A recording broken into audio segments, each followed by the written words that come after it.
main card selections. First fight on the main card. As we mentioned off the top, far and away the biggest separation when it comes to the betting odds. Henry Cejudo looked outstanding despite that split decision loss to Joseph Benavidez his last time out. Here he's a whopping minus 385 favorite against Sergio Pettis in the plus 315 range. So 3 extra points can be yours if you pick Pettis, and of course he springs the upset. Chris, we'll start with you.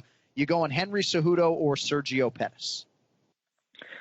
Cejudo, like you mentioned, lost 2 in a row. Fought very well against Benavidez in the split decision. Pettis won 3 in a row, all by decision. I think this is a big step up in competition for Pettis. I know Cejudo cuts a lot of weight, so he'll be much bigger, at least a wider frame in this fight. Losing 2 in a row in the top of the division, I think this is a perfect fight for Cejudo to get back on track. His wrestling, I think, is going to give Pettis problems, similar to the way Eddie Alvarez gave problems to his brother Anthony. Cejudo, last 4 wins came by decision. I got Henry Carlos Cejudo in a grounded out decision. All right, Henry Carlos Cejudo there for Chris. It is interesting, Kenny. I hadn't thought about it in the context of Henry Cejudo staring at potentially a 3rd consecutive loss. You know, we set our game up that gives you a lot of advantages and benefits to picking underdogs. So Cejudo or Pettis, who's the pick? And ultimately, any lean towards Pettis just because you're getting 3 extras? You know, I think it's a little bit tempting with Pettis. However, I got to go with Cejudo. I just think at this point in their careers, Cejudo's just going to be a little bit better, a little bit sharper. And I do agree. I think the wrestling is going to be the difference. I think if he does catch himself in trouble, he can always switch things up, get the takedown. Pettis, I think, is good on the ground. But I don't know if he's dangerous enough to submit a guy like Cejudo. I think Cejudo gets the win. See, and Kenny, he always goes with his gut, man. Now, you don't really care about the extra points. You just want to pick winners and give our listeners winners because, well, that's part of it too. All right, so 2 picks on Cejudo there. Next up, Frankie Edgar, minus 133 against the plus 113 underdog, Yair Rodriguez. You heard the take from Vegas. Chris, who's it going to be for you, Frankie Edgar or El Pantera? Yair won 6 in a row with 2 pretty big finishes of Touchy-Feely and BJ Penn. But I feel like Frankie has a way to just neutralize everything that his opponents throw at him. He hasn't lost a non-title fight in over 9 years. The knockout over Chad Mendes was very impressive. I think this is going to be very similar to the Frankie versus Cub Swanson fight. I know that Cub has a similar striking ability as a Yair. Frankie finished Cub in the last seconds of the 5-rounder. I think Frankie wins this one by decision in the 3-rounder. All right, Frankie Edgar for Chris. Ken Flo, there is room on the Yair Rodriguez train. The question beckons to our listeners around the world: are you getting on? Geez, well, I tell you what, if he beats Frankie, I'm getting on. But as of right now, I'm not. I think Yair is very dangerous. The big concern for me is Frankie early on. Does he get off to a good start? We know Yair starts fast, and he starts off very well. Frankie Edgar sometimes takes him a little bit to get going. You don't want to do that against someone like Yair. I think Frankie has to rely heavily on his wrestling just to kind of put Rodriguez on his back and let him know he's in a fight, and he's not going to be able to strike without repercussions. So I think Frankie needs to rely on his wrestling, get him on his back. I think Frankie has a big advantage there. And, yeah, I got to go with Frankie in this one. Yeah, that's really well put, dude. You have got to present this man with some adversity because if you give him 15 minutes with which to work, could be good night. All right, Jorge Masvidal, slight favorite for our purposes here at minus 120. We'll see where it closes. That means Damian Maia is the even money underdog. Chris, another close one here, says Vegas. What do you say? Yeah, I was surprised to see Masvidal as the minus 120 favorite. Masvidal's 3 split decisions away from winning 10 in a row. He's also hilarious on Instagram if you guys follow him. This matchup is very interesting stylistically. A part of me feels like Maia is just going to take him down and choke him out the way he does to pretty much everybody. But I think, like Ken Flo said last week, Masvidal is that dude. I think Masvidal clips him early and gets the win. # easy money. Look at that. See, he's listening to you, Ken Flo. What do you think? Game bred here, slight favorite. getting an extra point if you pick Maia and he wins. Which way you going? And man, that's not out of the realm of possibility. I think Masvidal is an absolute beast. He definitely has a big advantage when it comes to the striking. This is a pick 'em fight, man, but I'm gonna go with the underdog here in Maia. And don't be surprised if this switches back and forth. I mean, Masvidal might be the underdog in another couple days. Who knows? But I'm gonna go with Maia. I guess, if he could take down another good wrestler like a Ryan LaFleur, if he could take guys down like Carlos Condit, and I think Maia would probably take down Cowboy Cerrone pretty easily and choke him out. I think Maia is that good. I think Masvidal is going to be overwhelmed by the strength and size of Maia early. If he's able to weather that storm in the first round, I think Masvidal late, but I'm going to go with Damian Maia. I think he gets another takedown and rear naked choke. All right, co-main event, strawweight championship, Joanna Jędrzejczyk, -172. The comeback on Jessica Andrade at +147. Chris, what do you think here? And still or and new? I'm a big fan of JJ. This fight does worry me a little bit. Andrade is very powerful for 115. She's constantly moving forward. I think the aggression might play into JJ's favor, though, with her height and reach advantage, keeping that distance with kicks and punches. At the end of the day, I think Joanna is going to piece her up pretty bad and keep the belt and stay undefeated. And if she's listening, hit me up, girl. I love it. She is a pretty woman. All right, Jędrzejczyk, the pick for Chris. Chris is 30 years old and obviously an eligible bachelor. Joanna Jędrzejczyk, incidentally, is engaged, Chris. So, really? You never know. You never know. Hey, here on the Anakin Florian podcast.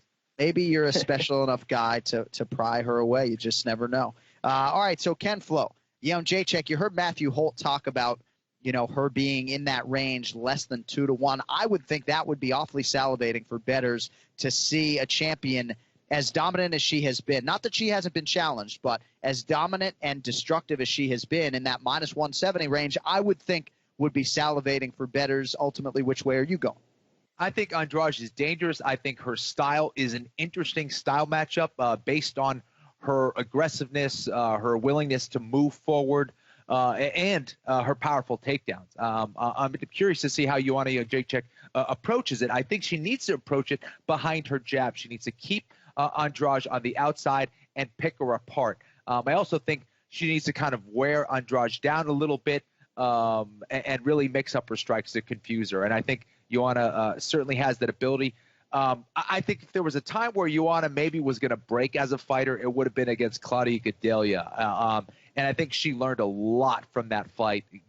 We saw how tough she really is and how well she adapts during a fight. And I think Joanna, training at American Top Team, has only improved as a fighter. I got to go with Joanna Jędrzejczyk. I think she gets a stoppage right around the middle of the fight, third or fourth round.